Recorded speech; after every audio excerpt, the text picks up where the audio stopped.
flying the Cessna 172 with the DOF Reality GA flying at its best. I'll tell you this, there's something about flying a Cessna 172 that just feels right. A simple aircraft, no complicated systems, no jet lag, no autopilot shenanigans. It's just you, the sky, and a little four-seater doing its job. It's where a lot of us started in simming. And for me, it's the most honest way to experience what flying is all about, isn't it? Ladies and gentlemen, I'm Chikmangla, and thank you for tuning in today.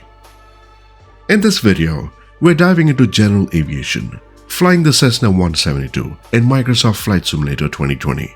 But what makes this one special is the setup I'm using. A combination of DOF Reality platform, tactile hardware, and some beautiful scenery that brings all this to life. Now, the last time, we were rather on a fast-paced version of DOF Reality with the F1, and this is what I like about DOF Reality. You get into all sorts of experiences with this platform. Formula 1 was our most previous version of it. Before that, we tried this on a Warbird, link to the video in the description below. Let's talk about the motion platform. The heart of this experience is the DOF Reality H3 motion platform. This rig offers 3 degrees of freedom: pitch, roll, and yaw, and it brings a whole new layer of realism to light aircraft flying. When you bank into a turn, or hit a pocket of turbulence, or feel the wheels crisp during a landing, it's not just a visual or an audio anymore. You feel it, your body responds, and that's what makes it immersive. And for a small plane like the Cessna, those gentle movements, the bounce on the grass runway, the shifting of the weight during coordinated turns, all come alive on this platform. Let's talk about the controls. To complement the setup, I've got a few pieces that really help tie everything together. Let's start with the TPM Vernier throttle box from Desktop Pilot. This thing feels real. You've got push-pull controls for the throttle, prop, mixture, just like the real 172. No twisting knobs, no mushy sliders, you can manage your engine like a true pilot. Right next is the Desktop Pilot ignition panel. It's a proper magneto key start. You can see how beautifully it's been integrated here with the switches and the kind of tactile feel that makes your engine startup routine much more satisfying. If you've ever flown a real 172, this makes you smile. To complete the front cockpit feel, I've included a 6-pack instrument set. It's a 6-pack instrument panel from Altimeter modus. A dedicated external monitor that mirrors your flight instruments, and beautifully crafted that includes the airspeed, attitude, altimeter, VSI, heading, turn coordinator, all in one clean cluster right where it should be. It runs with your own software, and it was incredibly easy to set up. Now here's something what I want to mention. For this setup, I've mounted the Moza MH16 stick and the AB9 force feedback base on the side. This not only gives me precise control with the haptic feedback what I need, but also frees up space in front of the platform for the 6-pack monitor for me to easily see it. I do have a traditional yoke setup as well, but when I use that, I really can't accommodate everything in front of me. So I'm planning to do another video featuring the Cessna yoke by Moza Racing and a more traditional GA layout soon. If you're into that, make sure to stay tuned on that. Let's talk about the scenery and liveries. We're taking off from the old Buckenham Airfield in Norfolk, England, a beautiful little GA airfield brought to life by Burning Blue design. Now this place has history. Originally a World War II airbase, it's now a thriving small airfield nestled in the British countryside. And the way Burning Blue design has modeled it, it's stunning. The textured hangars, the grass taxiways, subtle elevation shifts, the weathering, it all feels alive, like a real place with real stories. Now to go with that, I'm using the Hotel Netherlands C172 Modern Livery Pack. It's a good collection of liveries that gives the default Cessna a modern, professional look. Whether you're flying over the UK or cruising around Europe, these paints fit right in, and it's more natural. Now all these mentioned here, right from the throttle box, switch panel, 6-pack instrument panel, Moza AB9 base with the MH16 flight stick, all have been separately reviewed, having their own dedicated videos. Do take a look, link in the description, and the beauty of it is to combine all of these great pieces together and see how it falls in harmony when used in flight simulation.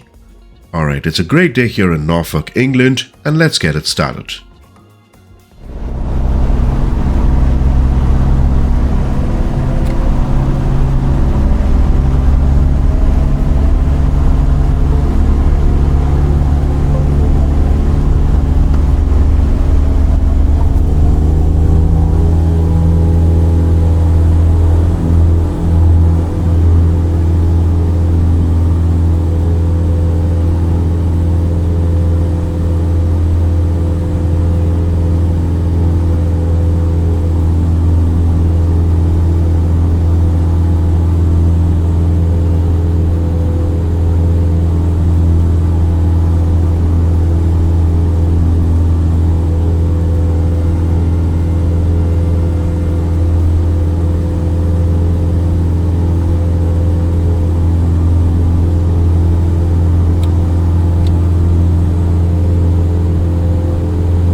So bringing it all together, here's the deal.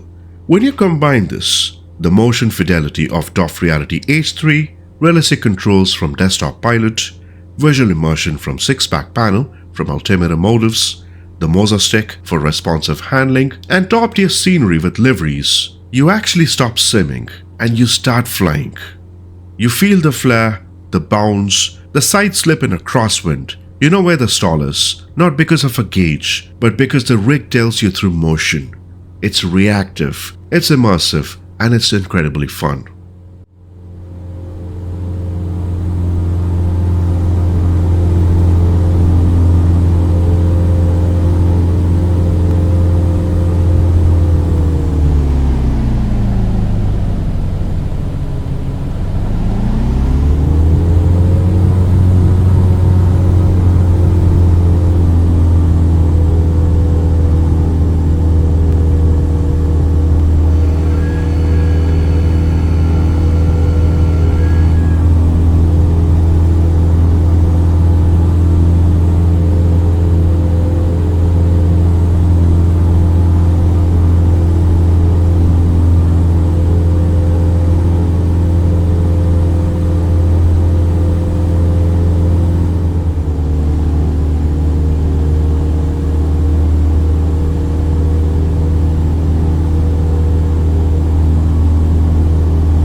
Now for GA flying, general aviation flying, the 172 is a legend, and when paired with the right gear and the right environment, it becomes more than just a simulator experience. It becomes a training tool, a passion, and a gateway to real aviation skills, I think.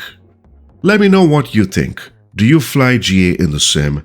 What is your go-to aircraft? And would you consider investing in a rig like this? Drop a comment below, and if you enjoyed this one, hit that subscribe button so that you don't miss any upcoming videos with a full yoke setup. As always, it's been a true pleasure, and thank you for watching. Until next time, bye-bye for now.